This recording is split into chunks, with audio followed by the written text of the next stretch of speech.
مسجد نبوی کی چوکھٹ دیکھتی ہے، گھستی ہے اور مسجد نبوی کے دروازے پر پیر رکھتی ہیں تو اللہ کے رسول کا دروازہ دیکھتی ہیں، نبی کی چوکھٹ دیکھتی ہیں، ایک طرف مسجد کو دیکھتی ہیں، ایک طرف نبی کی چوکھٹ کو دیکھتی ہیں، چہرے پہ مسکراہٹ آتی ہے خولہ بنت سالبہ کے، اور کیا کہتی ہے؟ آئے محمد صلی اللہ علیہ وسلم، کہو زور سے صلی اللہ علیہ وسلم، آئے محمد صلی اللہ علیہ وسلم، آپ کی چوکھٹ بند ہو گئی تو کیا ہوا؟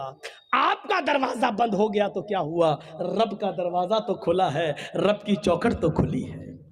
مسجد کے اندر جاتی ہے،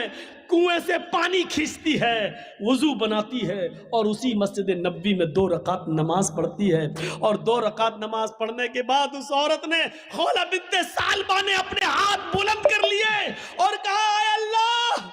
نبی کا دروازہ بند ہے لیکن تیرا دروازہ تو بند نہیں ہے۔ الہ العالمین، میرے شوہر نے مجھ سے زہار کر لیا ہے،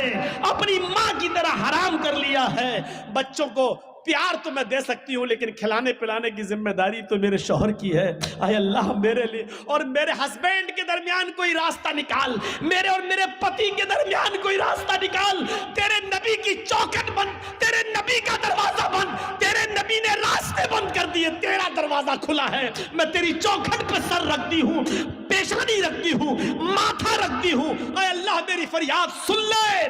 آسمان سے اللہ نے جبرائیل کو بھیجا، قرآن گواہ ہے، قد سمع اللہ قول التی تجادلک فی زوجہا وتشتکی الی اللہ، اللہ نے اس عورت کی فریاد سن لی جو آپ سے بحث کر رہی تھی، جو آپ سے تکرار کر رہی تھی اپنے شوہر کے بارے میں، اور مسجد کے کونے میں بیٹھ کر وہ تشتکی الی اللہ، اللہ سے گڑ گڑا رہی ہے، اللہ سے رو رہی ہے۔ آئے بزرگوں کی چوکھٹوں کو چومنے والوں، آئے مزاروں کی مٹیوں کو چاٹنے والوں، یہ محمد رسول اللہ کا دروازہ جب بند ہوتا ہے تب رب کا دروازہ کھلتا ہے، یہ رب کا دروازہ ہے۔ اللہ کے رسول کا دروازہ زندگی میں بند تھا تو اس عورت نے کیا کہا؟ اے اللہ، محمد کی چوکھٹ بند ہو گئی تو کیا ہوا؟ تیری چوکھٹ تو کھلی ہے، تیرا دروازہ تو کھلا ہے۔ جب سارے دروازے بند ہو جاتے ہیں تب اللہ کا دروازہ کھلتا ہے۔ میرے پیارے ساتھیوں، وہ عورت آئی،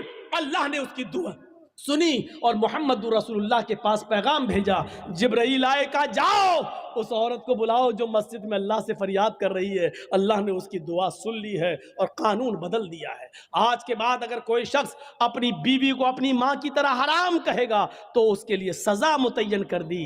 لیکن راستہ نکال دیا، وہ ایک غلام آزاد کرے گا، ایک غلام آزاد کرے اور پھر بیوی بنا لے۔ جس کو ماں کہہ دیا، چل، بہت سے لوگ کہہ دیتے ہیں نا، چل بھاگ، آج کے بعد تو میری اماں، چل نہیں جائیں گے، جو بول دیتے ہیں نا، یہ معمولی جملہ نہیں ہے، بہت خطرناک جملہ ہے۔ اللہ کے رسول کے لیے اللہ نے راستہ بنایا، اس عورت کے لیے کیا کہا؟ ایک غلام آزاد کرے